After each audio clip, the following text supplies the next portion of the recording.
আসসালামু আলাইকুম। আবারও হাজির হলাম আপনাদের মাঝে নতুন একটি ভিডিও নিয়ে। এটা আমাদেরই গল্প নাটকের গত পর্বটি ছিল এক কথায় অসাধারণ। কিন্তু মনে রাখবেন বন্ধুরা, ঝড়ের আগের আকাশ সবসময় শান্ত থাকে। 24 পর্বে সেই আনন্দ কি 25তম পর্বে এসে বিষাদের রূপ নেবে? মেহেরিন আর ফাহাদের গোপন অতীত কি তছনছ করে দেবে পুরো পরিবারকে? এই সব জানতে পারবেন আজকের এই ভিডিওতে।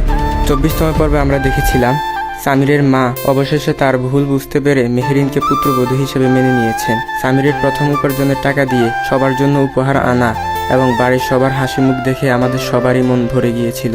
এমনকি সায়রাও উপহার পেয়ে খুবই খুশি হয়েছিল। 25তম পর্বের শুরুতেও আমরা এই আনন্দের রেশ দেখতে পাবো।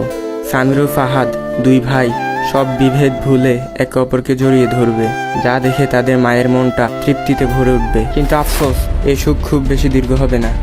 গল্পের মোড় ঘুরে যাবে যখন সায়রা এক ভয়ঙ্কর সত্যের মুখোমুখি হবে। সায়রা জেনে যাবে যে মেহেরিন আসলে ফাহাদের প্রাক্তন প্রেমিকা। এই সত্য জানার পর সায়রা আগ্নেয়গিরির মতো ফেটে পড়বে।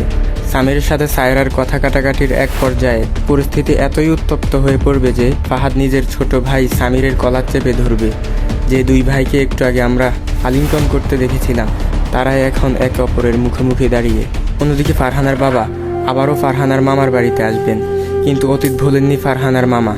তিনি আবারও তাকে অপমান করে বাড়ি থেকে তাড়িয়ে দেবেন।